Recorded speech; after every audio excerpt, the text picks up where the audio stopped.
What's up everyone, Terraquake here, and I'm continuing my series where I list off my top 5 favorite Pokemon from each region. So far, I've gone from Kanto to Kalos, meaning today I will be listing my top 5 favorite Pokemon from the Alola region. Just like Pokemon X and Y, the Generation 7 games never really stood out to me. However, I do have to admit there still are some really cool Pokemon that lie in the Alola region. And just like the previous 6 videos, I will be including the whole regional Pokédex, which includes starters, mythicals, legendaries, and this time I have one honorable mention to give out. And my one honorable mention goes to Vikavolt because I really like its design, and according to Bulbapedia, it has a rivalry with Pinsir and Heracross. And I think that's really cool how it connects all the way back to the Kanto region, and that's most likely because they're sort of based on similar beetles and everything. And yeah, I just really like that about Vikavolt. So without further ado, to start off this list at number 5, we have Turtonator. And it is another turtle-like Pokemon. It also has spikes on its back. So does Torterra. Torterra is my channel mascot. You can see the similarities there. You can guarantee that I'm gonna like this Pokemon. And it also has the great typing of Fire Dragon, which only 2 other Pokemon have, and that is Mega Charizard X and Reshiram. And it's also the only Pokemon that is able to learn the move Shell Trap. So I really like the uniqueness of Turtonator, and of course I like its design because it's a turtle-like Pokemon, so it gets the number 5 spot on this list. Crawling its way into the number 4 spot is Salazzle. And this Pokemon, along with Salandit, was the very first fire poison type introduced.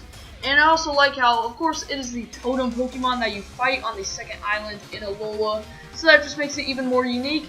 And I also think it's interesting that only the female Salandits can evolve, and, you know, makes it even more unique. I like the uniqueness of Salazzle, and I really like its design. Again, fire poison type, and just the combinations for it being a fire poison type just go together so well.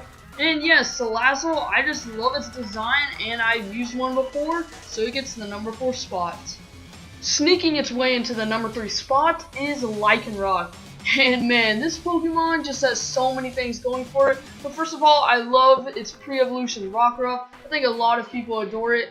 And I feel like Rockruff and Lycanroc are more of the well-known Pokemon in the Alola region, just because Rockruff was one of the earlier Pokemon introduced, and it's always hanging around the professor. But then you see Lycanroc though, and it's got 2 other forms as well. I mean, I don't know how you can make this Pokemon cooler in the first place. Then you look at its midnight form, it just looks so intimidating. If I saw this thing at night, I would just bolt the other direction, man.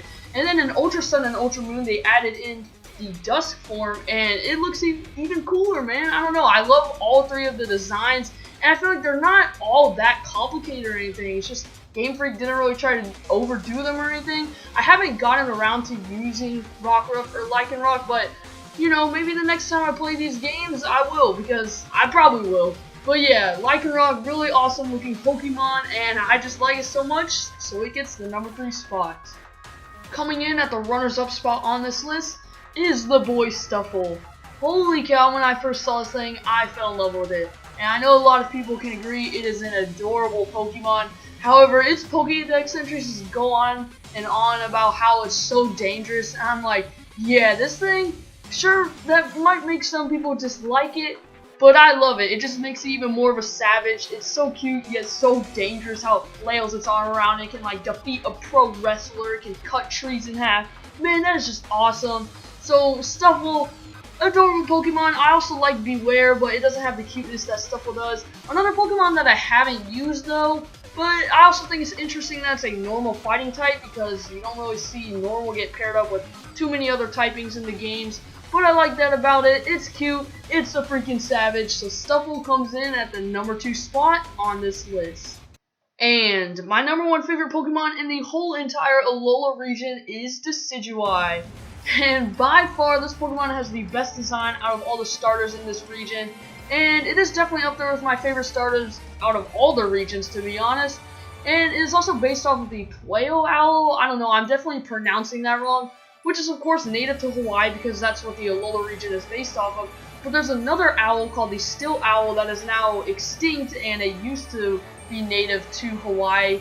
And some people think that's where Decidueye gets its ghost typing from, and I think that is an extremely awesome concept. Like, That's just incredible. How do you even come up with that? Not to mention, only 5 other Pokemon out of all the generations share the Ghost Grass typing with Decidueye, and it's also got his signature move, Spirit Shackle. I mean, this Pokemon just has so many things going for it. It's nostalgia too for me because it was my very first starter. I picked Rowlet when I played through Pokemon Moon for the first time, and I just fell in love with this Pokemon. So yes, nostalgia, design, uniqueness, it has it all, man. And there you have it, my top 5 favorite Pokemon in the Alola region. All these Pokemon I really like. To be honest, I could have switched some around besides Decidueye, and he is a definite #1. Comment down below your favorite Pokemon from the Alola region because I always love to read your guys' comments. And if you enjoyed the video, don't forget to like and subscribe. But for now, I hope you guys enjoyed, and I will see you all next time.